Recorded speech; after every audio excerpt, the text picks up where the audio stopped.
So after a couple months, this is the first shot. Here's hoping it doesn't blow up in my face. Otherwise I've got my mate here to stick a thumb in it.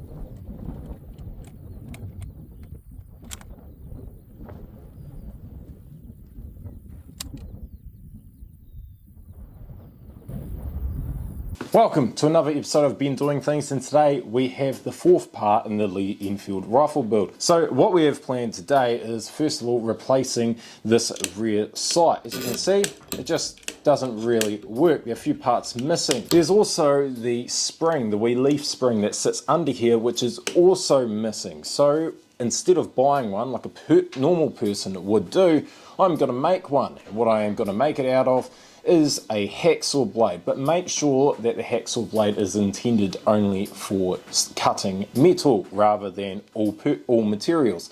That is because these hacksaw blades are typically made out of carbon steel. Not all are, but most are.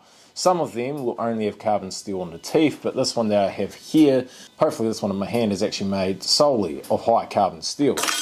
Also, what we are going to do in this video is attach this sling mount. I have one already at the rear, now I just need one on the forward. The sling that I will be using is this old beaten up sling that I got given a couple of months back, and I didn't really have a use for it until now, so it will go on this rifle. The other stuff that we are going to do today is clean the rifle up, so I'm going to clean up the inner barrel band, make it look pretty and snazzy. I'm also going to clean up the butt plate and make that look snazzy as well and clean. But first what we must do is take the rifle back apart, take the forward off, take the bolt magazine and all that out, and then get stuck into taking the rear sight out. As I disassemble the rifle, I must quickly say, like all the other videos in this series, this video will more than likely be demonetized, so please give a like, comment saying, and subscribe to show your love, and thank you. To start off, I had to remove the rear sight. This was pretty easy because the only thing holding it in was a pin. Once the pin was removed, the broken piece of the old spring was also needed to be taken out.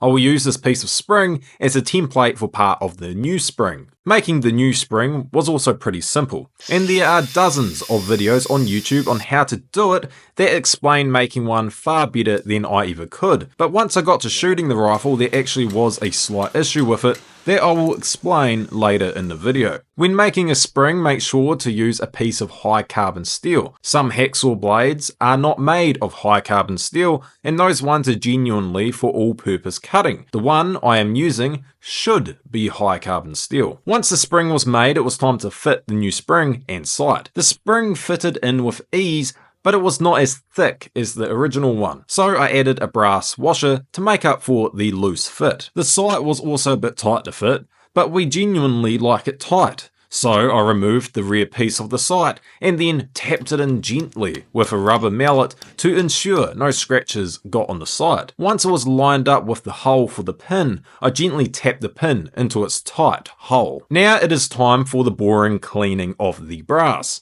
Firstly, I removed what was left of an old piece of a price tag that was on the butt plate, with the help of good old methylated spirits and fine wire wool. Once that was off, I used Brasso polish to really make the butt plate shine.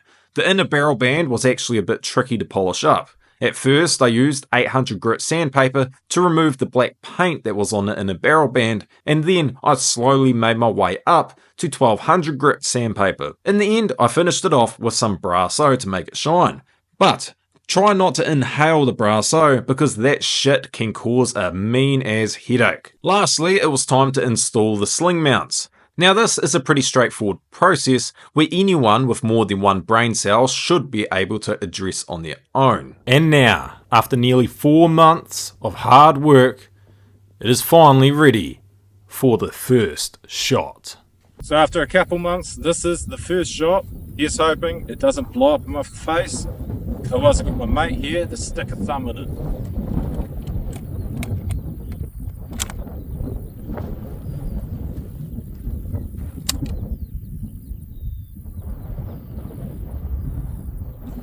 Hold on. First problem, the gun didn't feed. It's feeding now. Does it eject? It works, baby.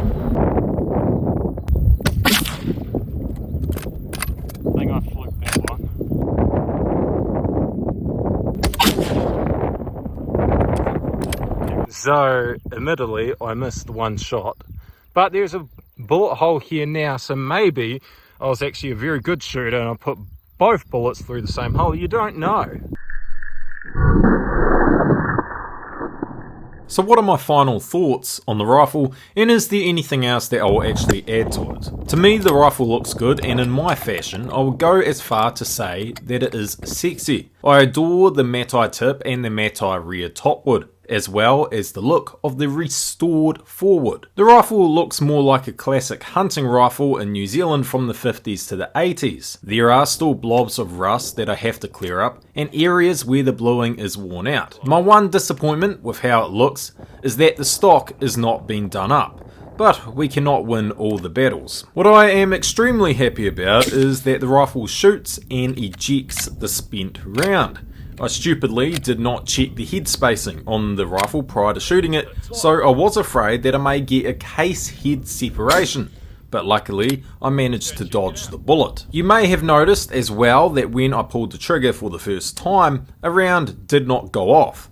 That is due to a failure to feed. This is because of the magazine and not the rifle itself. The lifter in the mag kept getting caught the whole time, so I do have to fix that. In the future, at the moment, all I really want to do is put a rear sight protector on the rifle, and I also may glass bed the rifle as well if I can actually be bothered. The rifle is accurate enough, though there is a bit of adjustment needed there.